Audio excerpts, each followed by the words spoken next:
Assalamualaikum Bunda dan para pendidik. Kali ini kita akan mentelaah tentang pentingnya bermain bagi anak usia dini. Pentingnya bermain pada anak usia dini, tentu bermain merupakan kebutuhan bagi setiap anak karena pada dasarnya setiap anak memiliki rasa ingin tahu yang tinggi. Dimanapun, dalam kondisi apapun, anak akan berusaha mencari sesuatu untuk dapat dijadikan mainan. Anak-anak selalu bermain dengan riang. Melalui bermain, anak akan merasa rileks, tertawa, teriakan, sorakan, ekspresi wajah yang ceria, selalu mengiringi suasana bermain. Apa yang dibutuhkan saat bermain? Tentunya adalah alat main. Alat main diartikan di sini adalah segala benda yang berfungsi sebagai alat untuk bermain. Yang aman tentunya, tidak beracun dan tidak membahayakan keselamatan anak. Mengapa alat bermain itu penting? Ya, jelas sebagai penunjang dalam permainan. Apa manfaatnya? Ya, pertama, manfaat dari alat main itu sendiri adalah mengembangkan berbagai aspek perkembangan anak.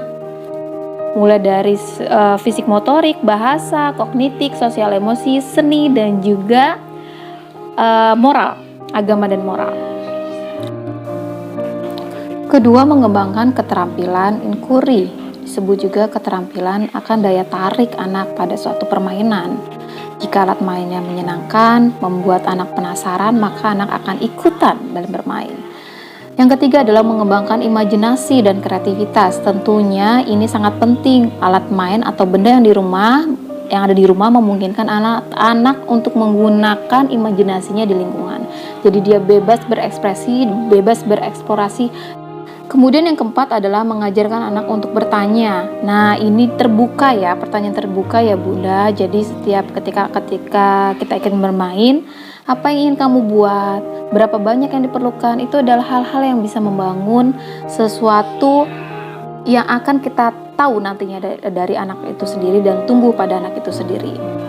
Selanjutnya seperti apa alat main yang ada di rumah? Anak memiliki berbagai cara untuk merespon alat main yang ada di rumah.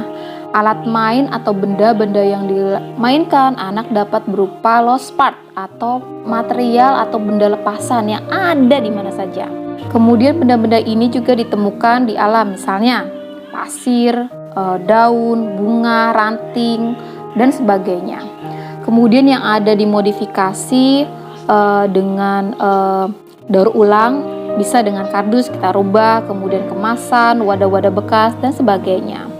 Bisa juga dengan pabrikan, itu bisa dimanfaatkan yaitu peralatan di dapur, peralatan di rumah tangga, peralatan kamar mandi, dan sebagainya.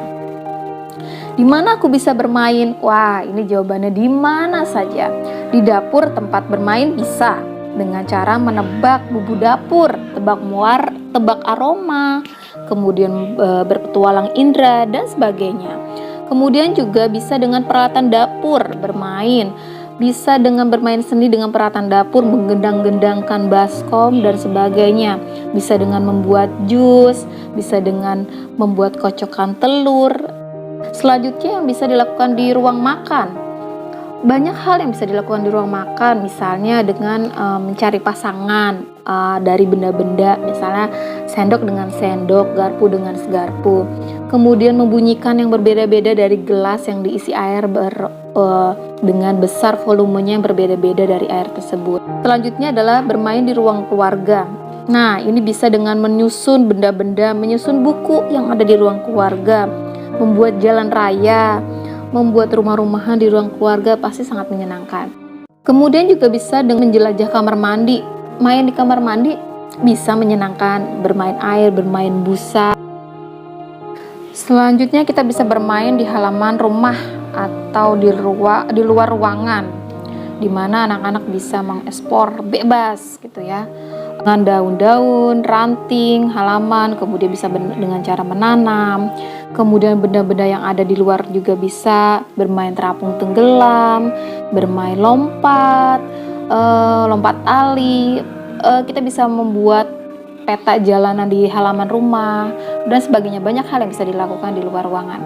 Kemudian selanjutnya adalah kegiatan bermain di kamar tidur. Nah, ini juga bisa dilakukan banyak hal ya, bermain kancing misalnya, kancing baju, mengurutkan baju, yang mana kaos, yang mana yang terbuat dari bahan, yang mana celana panjang, yang mana celana pendek.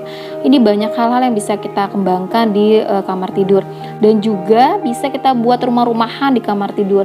Bisa dengan cara menumpukan bantal-bantal menjadi sesuatu hal yang keseimbangan. Mungkin itu saja yang bisa saya sampaikan dalam beberapa kegiatan. Nanti kita buka sesi selanjutnya untuk kegiatan contoh-contoh kegiatan belajar bermain di rumah apa saja. Terima kasih Bunda.